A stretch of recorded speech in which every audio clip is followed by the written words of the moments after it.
La tomografía computarizada es un método de imagen maravilloso. Ofrece información muy rápida, muy precisa y prácticamente de cualquier parte del cuerpo humano. Doctora Victoria Rebollo, ¿nos puede platicar acerca de cuál es el estado actual de la tomografía computarizada pulmonar y qué información nos puede proporcionar tanto a los pacientes como a los médicos? Claro que sí, Nila. La tomografía de tórax es un estudio no invasivo que nos permite hacer la evaluación milímetro por milímetro de todo lo que es la evaluación de los pulmones. Siendo esto, haciéndolo un estudio con una alta sensibilidad para poder detectar, caracterizar y hacer seguimiento de cualquier patología que afecte precisamente a los pulmones.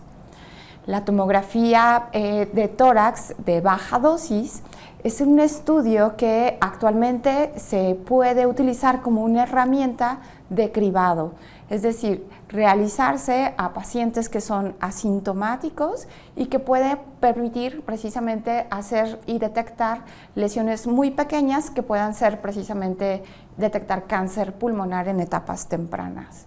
El cáncer pulmonar ocupa el primer lugar por mortalidad por cáncer a nivel mundial según las cifras de Globocan, lo que lo hace altamente mortal y es muy importante poder detectar a tiempo lesiones que pueden ser tratadas con un mucho mejor pronóstico. La tomografía de baja dosis se convierte entonces en la herramienta de cribado de elección para poder hacer la detección temprana de estos pacientes que tienen un alto riesgo de presentar cáncer pulmonar. Conocemos factores comunes como es el tabaquismo, sin embargo, actualmente tenemos factores exposicionales, desde la contaminación y algún otro tipo de factores que pueden, como los hereditarios, que hacen que se presente el cáncer pulmonar en pacientes de no alto riesgo, que no teníamos considerados como alto riesgo. Esta herramienta de tomografía de baja dosis permite en esta población identificada como alto riesgo hacer una evaluación anual que permite hacer un diagnóstico temprano que cambia por completo el pronóstico y disminuye la mortalidad en esta enfermedad tan mortal.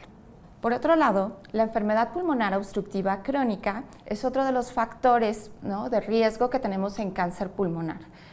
Y en este grupo de enfermedades es muy importante la tomografía de tórax porque nos permite hacer tanto la evaluación objetiva con herramientas que son completamente automatizadas de volumetría que nos permiten hacer tanto el diagnóstico como el seguimiento y la detección de complicaciones tan comunes como son las infecciones pulmonares.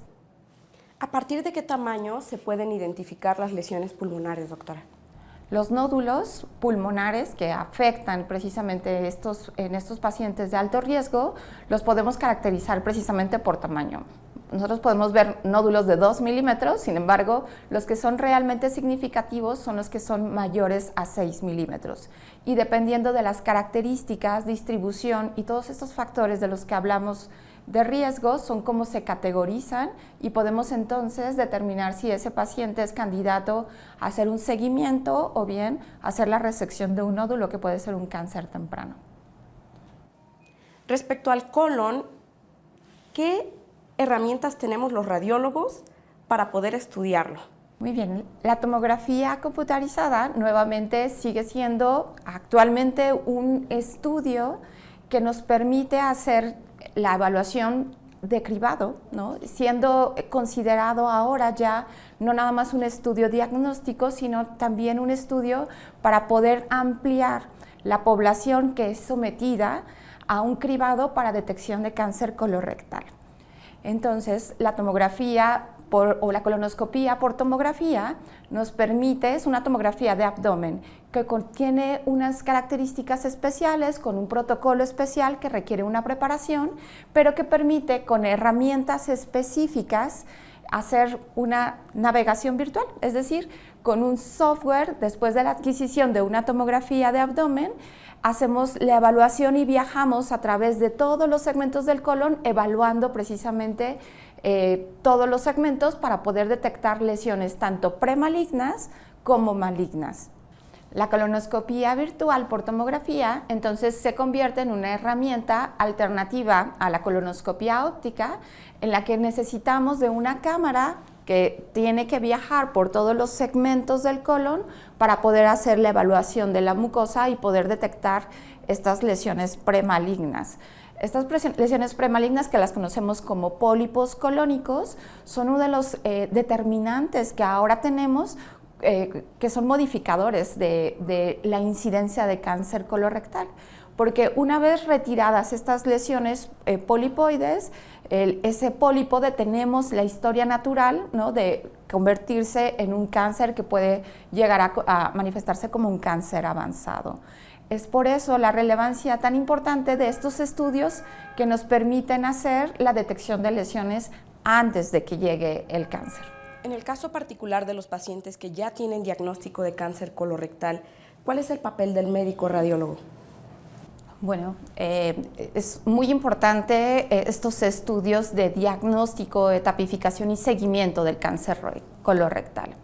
Actualmente el cáncer colorectal ocupa el tercer lugar en incidencia por cáncer en ambos sexos a nivel mundial y el segundo en mortalidad por cáncer, siendo esto ahora un problema de salud pública en la que cada vez nos enfrentamos por un lado mucho más frecuente a este diagnóstico, pero por otro lado en pacientes que tienen mucho menor edad. Una parte muy importante en el diagnóstico de cáncer colorectal es utilizar toda esta gama de herramientas de tamizaje de pacientes de cribado, y que según las guías internacionales tanto europeas como americanas debe de iniciarse a partir de los 45 años.